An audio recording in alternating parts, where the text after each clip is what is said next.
Kümçülər təhvil verdikləri baramanın pulunu ala bilmirlər. Balakən rayonundan olan kümçülərin sözlərinə görə ödənişlər bir aydan artıqdır gecikir.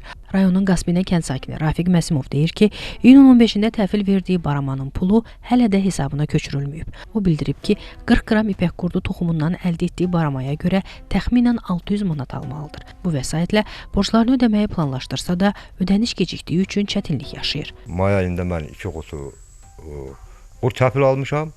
Düz ay yarımdır, 40 gündür mən baramanın pulunu ala bilmirəm. Halbuki 15 gün ərzində pulunu vurmalıydılar qardaş. Daima gedib şikayət edirəm, Madilə Şəkiyə get. Mən də Şəkiyə getməliyim, mənim imkanım var isə daha bu barama qurdunu götürüb niyə baxırdım ki? Vəziyyət pisdir, qazımı kəsiblər, işığımı kəsiblər. O az yaşlı uşaqlar oturublar qaranlıqda. Min bir əziyyətdən, yağış, xiyamat, yarpağı pis olmadı. Baraman normal barama oldu, yaxşı var. Xahiş edirəm bunu, aidiyyatı qurumlardan bunu bir araşdırsınlar. Müraciət eləmişəm dəfələrlə qardaş daima. Halbuki deyirlər, biz yazıb göndərmişik. Get Şəkiyə müraciət edən, mən imkan yoxdur Şəkiyə getməm.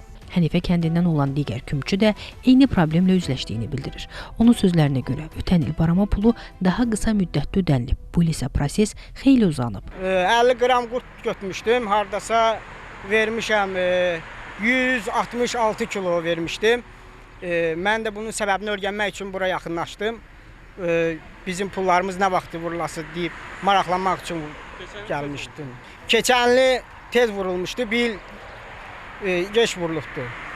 Onun səbəbinə görə maraqlanırdı. Məsələ ilə bağlı Balakən Dövlət Aqrar İnkişaf Mərkəzi ilə əlaqə saxladıq. Qurumun direktor vəzifəsini müvəqqəti icra edən Elvin Səmədov Xəzər xəbərə bildirib ki, Azəripay MMC hər kiloqram üçün 5 manat vəsait ödənilməsinə başlayıb. Dövlət tərəfindən yaş baramanın hər kiloqramına görə 6 manat subsidiyanın ödənilməsinə də yaxın günlərdə başlanılacaq. Ruslan Abdulov, Ruzanna Kərimli, Xəzər xəbər.